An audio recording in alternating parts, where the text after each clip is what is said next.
नई आजादी मिली थी वो भारत की फूड सिक्योरिटी को लेकर, भारत की एग्रीकल्चर को लेकर एक चैलेंजिंग टाइम था।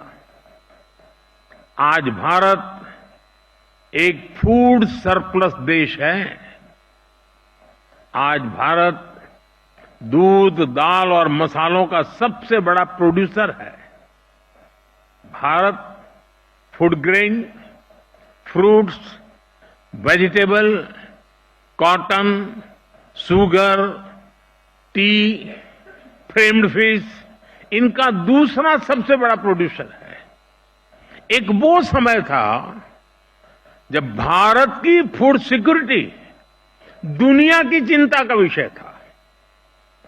एक आज का समय है जब Bharat global food security, global nutrition security, इसके सॉल्यूशन देने में जुटा है।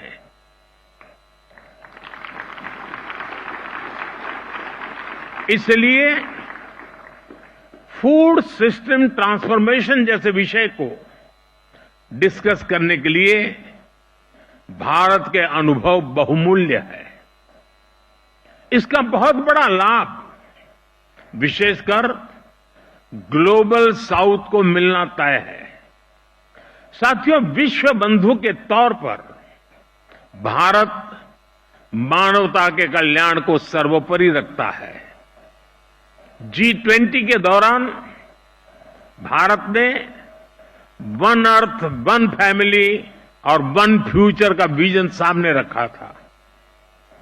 भारत ने एनवायरमेंट को बचाने के लिए लाइफस्टाइल यानी मिशन लाइफ का भी मंत्र दिया। भारत ने one earth, one health initiative भी शुरू किया। हम ह्यूमन, एनिमल्स और प्लांट्स की हेल्थ को अलग अलग नहीं देख सकते। सस्टेनेबल एग्रीकल्चर और फूड सिस्टम्स के सामने आज जो भी चैलेंजेस है, इनको वन अर्थ, वन फैमिली और वन फ्यूचर की होलिस्टिक अप्रोच के साथ ही निपटा जा सकता है। साथियों, एग्रीकल्चर हमारी इकोनॉमिक पॉलिसी के सेंटर में है। हमारे यहां करीब 90% परिवार ऐसे हैं जिनके पास बहुत कम जमीन है। ये छोटे किसान ही भारत की फूड सिक्योरिटी की सबसे बड़ी ताकत है। यही स्थिति एशिया के कई विकासशील देशों में है। इसलिए भारत का मॉडल कई देशों के काम आ सकता है। जैसे एक उदाहरण के लिए सस्टेनेबल फार्मिंग का, भारत में हम बड़े पैमाने पर केमिकल फ्री नेचुरल फार्मिंग को प्रमोट कर रहे हैं। इसके काफी अच्छे रिजल्ट देखने को मिले हैं।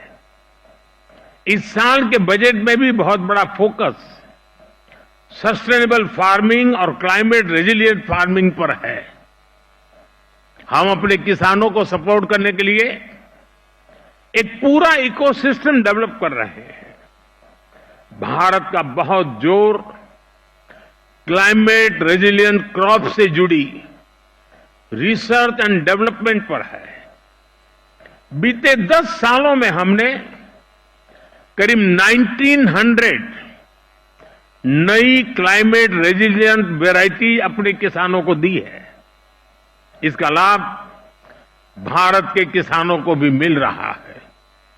हमारे यहां राइस की कुछ वैरायटीज ऐसी भी है जिनको ट्रेडिशनल वैरायटीज के मुकाबले 25% कम पानी चाहिए। हाल के वर्षों में हमारे यहां ब्लैक राइस सुपर फूड के रूप में उभरा है। हमारे यहां मणिपुर, असम और मेघालय की ब्लैक राइस को इसकी मेडिसिनल वैल्यू के कारण पसंद किया जा रहा है। 12 दिन से जुड़े अनुभव विश्व समुदाय के साथ शेयर करने के लिए उतना ही उत्सुक है। फ्रेंड